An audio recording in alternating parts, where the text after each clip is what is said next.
Greyman is supported by Patreon. Donate now and receive special early access.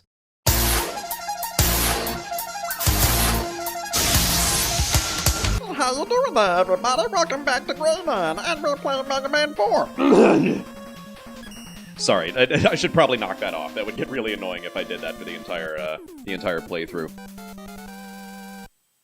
I do see some people, like off the top of my head, like the members of Team 4-Star, they do stuff on their gaming channel where they just maintain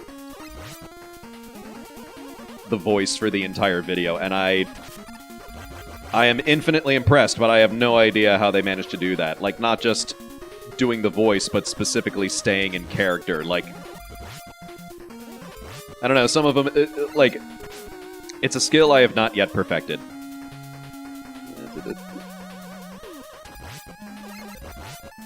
I am glad they brought these guys back. Like, these little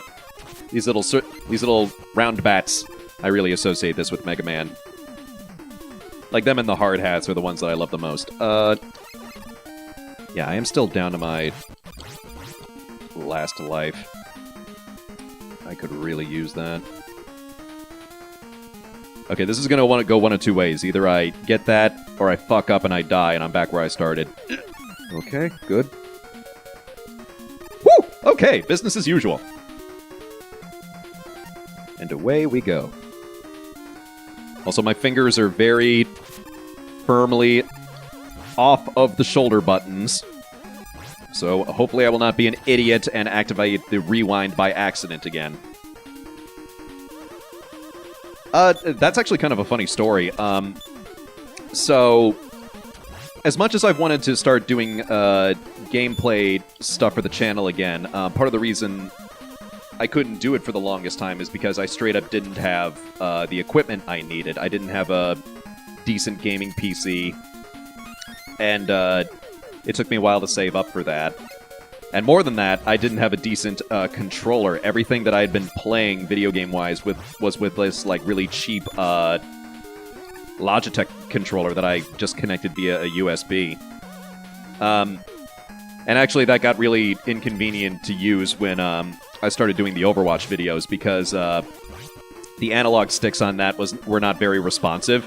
So it straight up looked like I either couldn't aim or I sucked at aiming. It was just kind of the worst. And so recently I just kind of splurged, and I just got myself like a decent controller. I got like a limited edition Xbox One controller. And it's so interesting playing games, especially modern ones, like when you have a decent controller finally. It's like when you haven't been to the optometrist in a while and you get your prescription updated and you're like, holy shit, I can see! Also, I'm getting fucked up by boulders right now. Or I was. Alright. We're already at the boss. We're doing pretty good. I got an extra life. I got a fair amount of E-tanks. I got full dive missiles. So let's see if we can fuck this guy up. Whoop!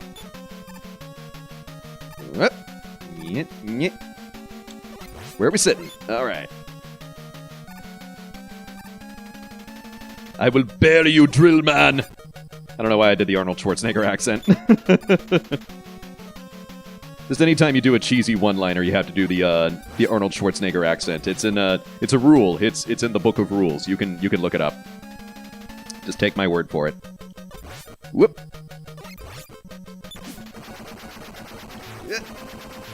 How are you blocking missiles? They're missiles, even if you have drills for hands. That's another weird thing about Dr. Wily. He seems like really intent on building robots and not giving them traditional hands. Like, you have Crash Man, you have Spark Man. Just so many robots that he's just like, you know, no, just weapons all the time. If you gotta pick something up, you're fucked. I don't know, he's a mad scientist who's got his mad science priorities in order.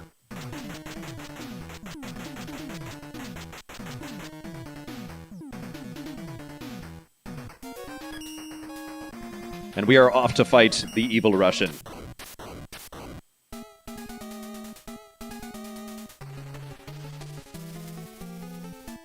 Gee, I had no idea he would be Russian, even though it looks exactly like St. Catherine's Cathedral.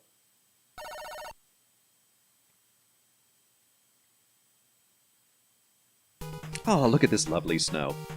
Oh, that actually reminds me. So I got a rant about this. So I've said previously that I'm from Chicago.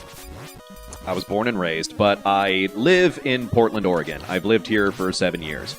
And one thing that consistently drives me nuts about this city is that it absolutely cannot handle snow. This, everywhere in the Pacific Northwest, loses its goddamn mind when it starts to snow. And the last few years, we've gotten more snow more frequently, and the city still has not adapted, and it still hasn't gotten used to the snow.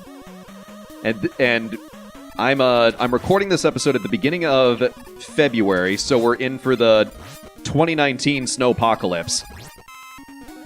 And the weather reports have just been like, oh, we'll probably get like a couple of inches, a couple of days of snow, and then everything will be kind of business as usual. Everybody has been losing their goddamn minds, and I'm going to put up some pictures of this right now. They've been going to the local grocery stores and just buying up all the supplies so they can just hunker down for a few days. Like they expect like some kind of like actual apocalypse happening. And I'm like, it's 6 inches of snow. You're gonna be fine. And by the way, I went out today to just, after a bunch of the snowfall, to run a bunch of my errands, and a bunch of the snow had already melted. Like, so a bunch of those people were losing their damn minds over nothing. And I bring that up because as a born and bred Midwesterner, just like seeing an entire city that fails completely at how to manage snow, just like, it kind of offends me. It genuinely makes me mad. Like, I used to wait for the school bus in weather like this, and people are just acting like it's the end of the damn world because of just 6 inches of snow.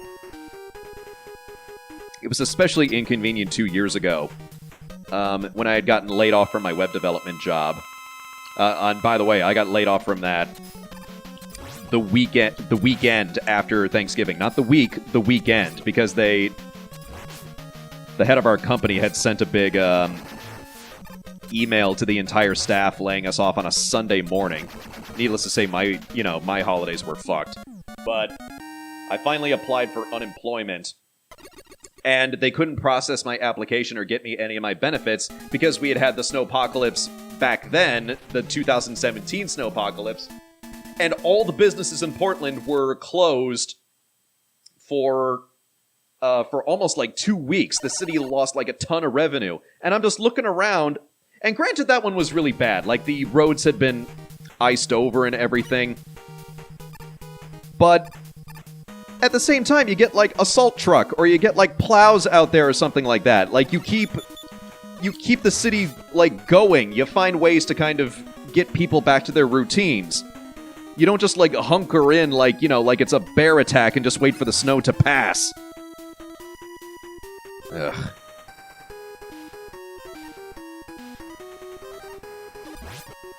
And not to mention,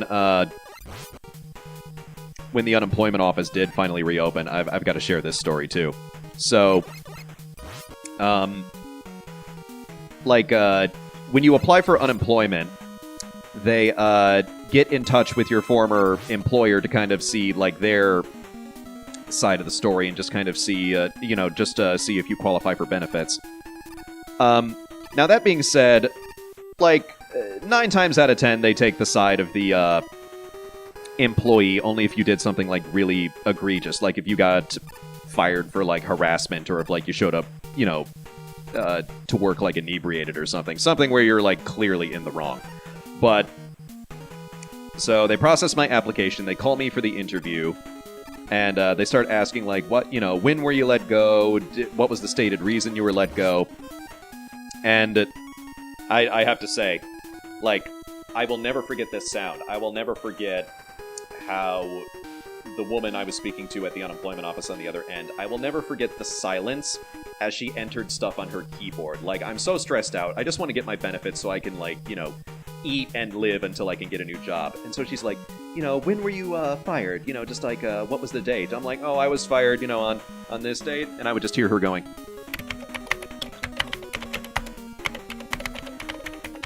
You know, just, it was just so eerie. I don't know if you heard my keyboard typing. I hope you did. But, and she had spoken to my former boss beforehand. And if I haven't said it yet, this is for the web development job. But, so he said that the official reason was, I was fired for incompetence, which, you know, I dispute that, needless to say. But, the example of my incompetence was a straight-up falsehood, and the example that he said was, he designed a website for a client that featured black text on a black background.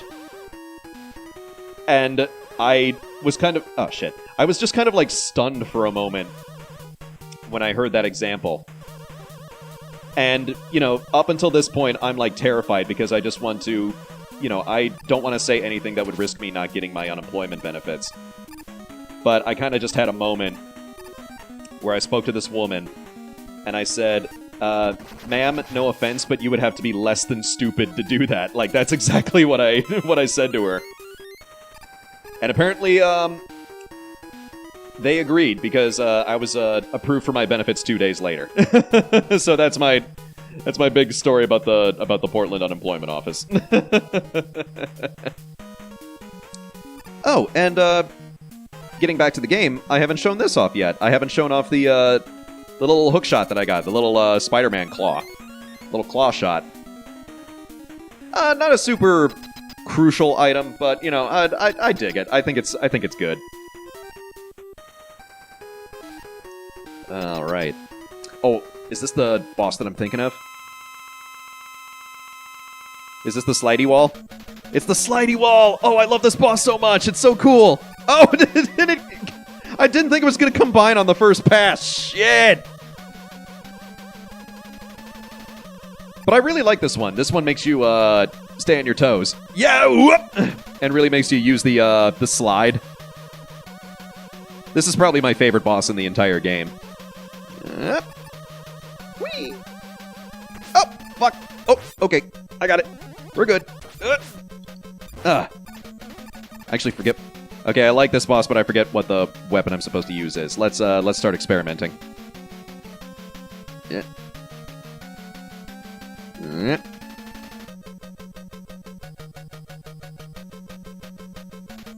Whoop. Okay, not that one.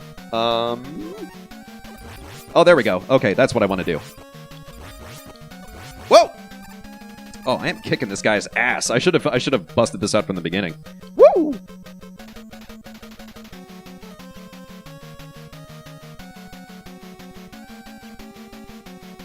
And whoop.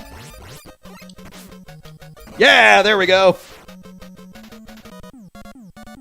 And I think that's a good note to end on, so I'm going to end this here.